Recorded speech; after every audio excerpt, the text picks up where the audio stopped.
to another episode of Skynyrd Shorts here on YouTube, our favorite Lynyrd Skynyrd channel.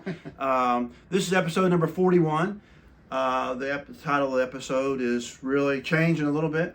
We had some audio of Alan in the hospital from '78, and we made some errors when we did it. Fortunately, we have so many good friends out there who are watching our videos and subscribing and jumping on the comments and correcting us, and that makes me very happy because I just learned more. And one of our best friends is here with us today via telephone, Kent Griffith. Kent, welcome to the show. Thanks, man. How you guys doing today, Mark and Joe? We're pretty excited. I mean, there's so many people. You're kind of a legend on the internet, Kent, and if you look through the comments, so many of the people are saying, "Hey, you need to get Kent on the show, man," because he has a lot. He's there, right? He was on the scene and has a lot of great information and stories to tell. And I hope we can do this many more times. In fact, we're going to make that trip down to Jacksonville sometime. I don't know when, and then we'll record some live episodes. That'll be fun. I'm excited. I'm so excited. Yeah, this is cool. Kent, just for everybody's, just give us a little background on you before we go too deep. Well, born and raised in the west side of Jacksonville at Riverside Hospital. Both my parents worked for the Department of Defense, the U.S. Navy. My mom at Mayport, my dad at Naval Air Station Jacksonville. And they bought a house in Orange Park. And so I grew up in Orange Park and went to Orange Park High School. I took electronics in 11th and 12th grade and graduated in 1982 and began working for Brandon's Camera in Jacksonville as an electronics technician. And that's where I started, meeting musicians because they put a video and recording studio inside the old building there. And that's kind of how I got started, Wow. And I guess, so you're into all this kind of stuff and you're a young, smart kid. And then somehow you run into our guys. Where was your first meeting with the Skynyrd people? Well, while I was working at Brandon's, it was in April of 1985, and I found out that two Lynyrd Skynyrd band members were performing at Orange Park High School inside the cafeteria. And that was April 26, 1985, and I was just a 20-year-old kid, really, and I bought a ticket for like $2 or $3, and I showed up early that day, and the band was still unloading from a U-Haul and carrying stuff in, and I immediately, threw in with them and started carrying amps, keyboards, guitars, the whole 9 yards, and that day I met Leon Wilkinson, Billy Powell, Rocco Marshall, Leon's personal manager and band manager, Tim Smith. And after that show, they invited me back to Leon's house where they had a little party and a little get together, and that was my first day working for them, and it went on for God knows 30 years. That's unbelievable. That's in a lot actually almost 3 years. A lot of kids, that'd be their dream day right there, right? Wouldn't it? It was. It kind of really was for me. I was meeting my heroes, man, my legends. And hanging out with them. I mean, it's one thing to get an autograph, right? Yeah. Leon said, "Come on back to my house after the show," and it was on from then on, How great. And so then you eventually met up with Alan Collins. Yeah, it was through Leon.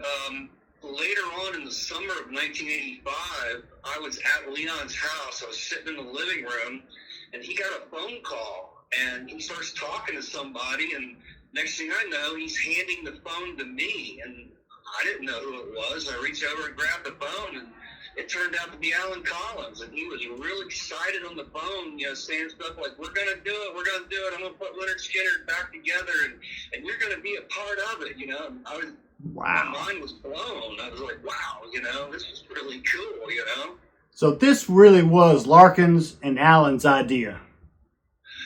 It was Alan's idea. Okay. Alan was going to put together a Lynyrd Skynyrd 2 in the summer of 1985. That's what he was going to call it. And Randy Tootin, the guy that did artwork on the Alan Collins Band album, we called him Rat. he actually produced graphics for LS2 that were eventually framed and hanging on the wall of Alan Collins' Jacobs Avenue studio, where the band was going to be put together in there in the west side of Jacksonville, and it was a real deal. I mean, he was going to put back together a Lynyrd Skynyrd band, And at that time, it was just Alan, Leon, and Billy. And the next person that got called was Artemis. And I was out partying with Leon. He had this local crew of people that he hung out with. Larry Jostrom was one of them. Oh, wow. 38 Special Band. Wow. Robert Nix was living in Ronnie's old house on Brickyard Road. And so he was a part of the crew. Leon was in a band. Not only was he in Vision at this time, but he was also in a band with Robert Nix called the Max Nix Project.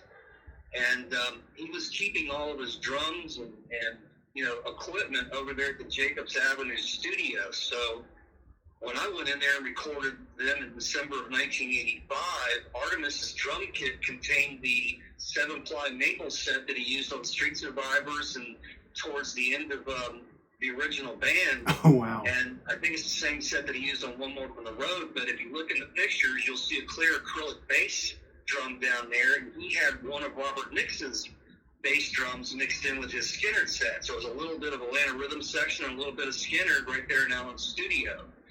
And so that was the nucleus of it right there, but it didn't go anywhere because, Alan wasn't really committed to it, and he was goofing off too much, and Leon and Billy were busy with other projects, so we never actually had an LS2 rehearsal inside Alan's studio. And Artemis actually got kind of upset about it because, he and I and Larkin had worked really hard on getting the studio up and running again, cleaned out. And Artemis said, I came into town because you called me and we're supposed to be putting a band together, but, you're not putting any effort towards putting a band together, And so that whole thing just kind of blew up. And then in January of 86, Alan got in that terrible car accident, with Deborah, and it was all over at that point, Yeah, that was sort of the end of the era right there. That was the end of LS2. Lynyrd Skynyrd 2. So, I tell you what, let's do today. Let's just make it short as your entry. Let's talk about the cassette recording of Alan that we'd like to add into this episode. Okay. Well, that actually came from a tape that I had gotten from Alan. I got tapes from several band members over the years, and Alan let me have tapes because I could make duplicates of them, and I was also working on his home stereo, getting it back in operation. And one of the tapes that I got from Alan, contained bits and pieces that he had recorded of himself inside the hospital when he was having more skin grafting surgery. And it just happened to coincide with October 20th of 1978. And he's laying in his hospital bed at Memorial Hospital in the South Side. And Tom Wills, a local newsman who actually covered the plane crash when it happened, he was doing a 1-year anniversary special that was coming on the television inside Alan's hospital room. And so Alan himself, all alone in his hospital room, is the one that hit the record button, to record that TV special and what was going on at that time. And it just so happened, that he had a visit from his wife during that time that he had the tape recorder rolling. You could hear him on the phone. And also buzzing the nurse's station for more pain medication. How much pain was he in? I mean, it had to be lifelong. Well, your skin is really sensitive, Of course.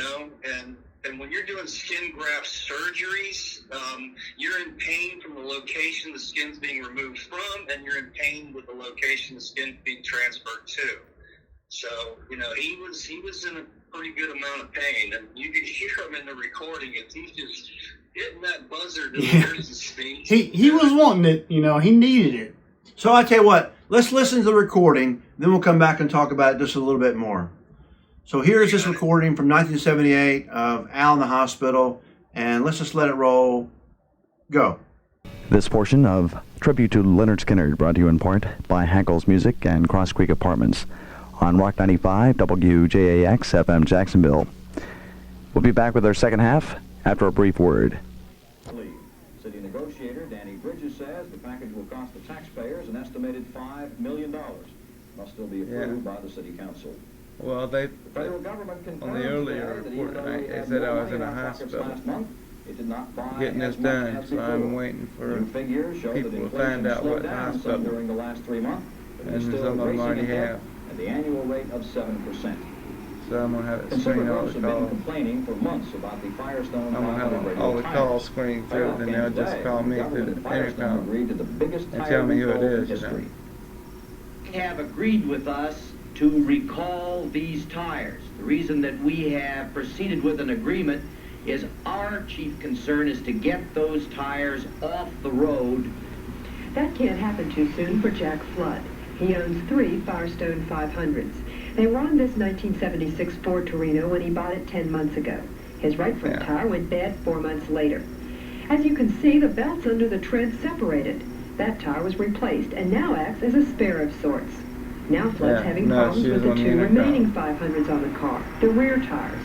At least he didn't have to replace the left front tire. The previous owner already did that. But ever since he heard about the problems with the 500s, he's been trying to find out if the company's going to do something about it. And he says it's been frustrating. I am stuck with it. I can't seem to get a replacement. I don't think that's enough. That was a nursing desk. I had all the calls screened there, you know. It's not my problem. It's theirs. I think they should correct it. Give us the new tires. Get these tires off the road and be done with it. But as of this afternoon, Really, I gotta Firestone do dealers it. here and across the Otherwise, country weren't tomorrow ready it's to gonna conduct start the getting recall. bad. In fact, they hadn't heard how they were to go about it. The national headquarters says setting it up will take a week. So owners of the 7.5 million 500s still on the road will have to wait to find out when they can get new tires. That leaves owners of the 500s like Flood up in the air. He doesn't want to drive around on his much longer, and he doesn't think anyone else does either. Firestone's president did mention today in Cleveland that the 500s could probably be replaced with new tires. By Firestone, of course. How'd you feel about that kind of a deal? Well, you kind of wonder. You know, well, if this was bad, maybe all the other ones are. Who knows? Yeah, You know, I'm no signing expert. away. They're supposed to be, but evidently they slipped on one. That's all You right. have your doubts. You do. Nadine Stewart, Channel 4 Eyewitness News. It was a Friday to match Black Friday of 1929 on Wall Street today when the bell marked the end of trading at 4 o'clock this afternoon. The market had suffered its worst week in history. The slide started Monday when the Dow fell almost 22 points. It's not what you got. Inflation pushed Tuesday's figure down another 8 points.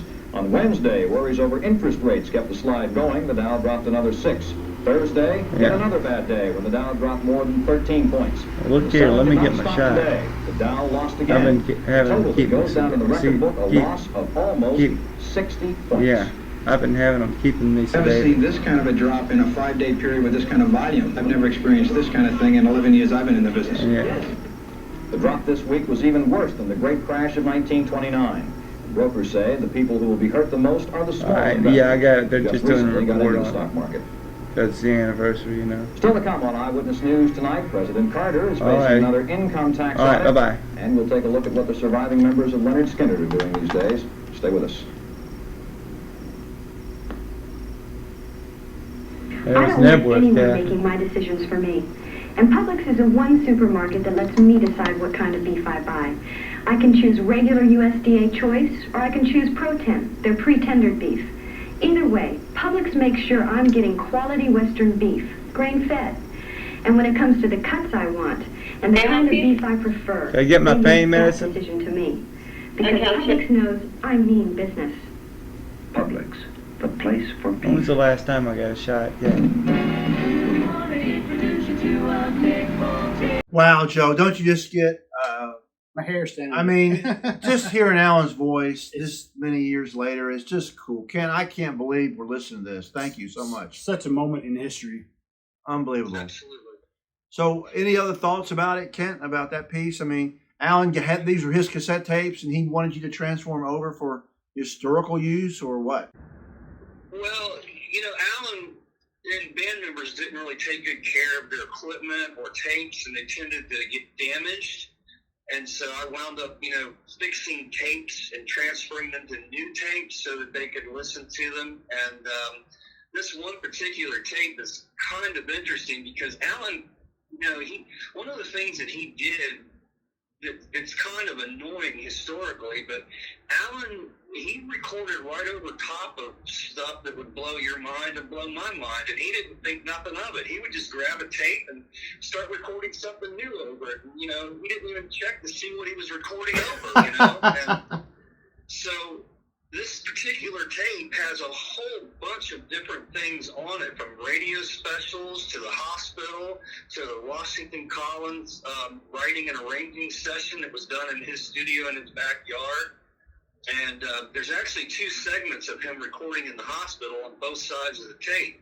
But I also, when I got this tape and started listening to it, I thought I had found the holy grail of Lynyrd Skynyrd, you know, music. I was blown away when I got done listening to this, because on this tape is an original version of Down South Jukin', and I had never heard the original version before. You know, I was used to the one that came out on the album where Ronnie says, "I got 3 fat mamas sitting all alone, I'm sip my wine, gonna get it on." Remember that line? Oh, yeah. Oh, yeah.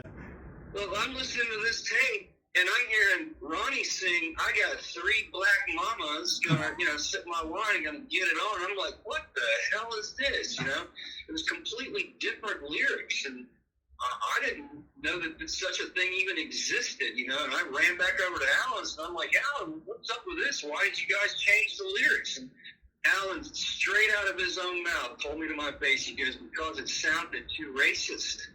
What a bad time. Bad time for that. Yeah, I hear that. I had no idea. I was blown away. I thought I found a one-of-a-kind recording on this tape, you know. I was just ecstatic over that. It was like a holy grail find for me, you know. Even back then, they had to make political refinements.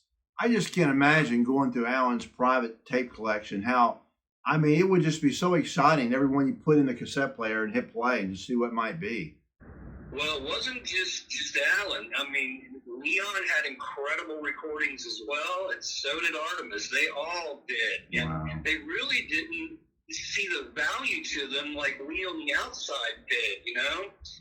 And they were really careless and casual with the recordings for the most part. They would lose them and not even think twice about it, you know? Leon was a special talent, too, wasn't he? He really was. Yes, he was an incredible soul. He really was. Well, I tell you what, Kent, it's so good to have you on our show and share your knowledge, and maybe this can be the start of something great. Well, I appreciate it, and who knows? Let's do another one. Well, you've been a great friend to the show, and your comments, even though I always don't agree with all your comments, but it's fun to talk about it and debate these things, and you certainly have a lot of knowledge. It's just so special. You know, that's why I enjoy listening to your show. It's always good to get some different insight, different opinions, and different commentary on the bands and music and subjects that we love, you know? And we do love it. We love it so much. We live it still. I can tell. It's so great. Well, Kent, thank you so much for joining the show. Joe, anything else on the show tonight? Kent, thank you. Thank you so much. This is great to be learning from you. Episode 41 finally is out there, so we're going to make this happen. And Kent, we'll be talking to you very soon. And everybody watching here on the YouTube channel, thank you so much. Joe, anything else? Thank you so much. Thank you. Kent, anything else? Thanks for having me, man. All right. We'll see y'all next time on Skynyrd Shorts.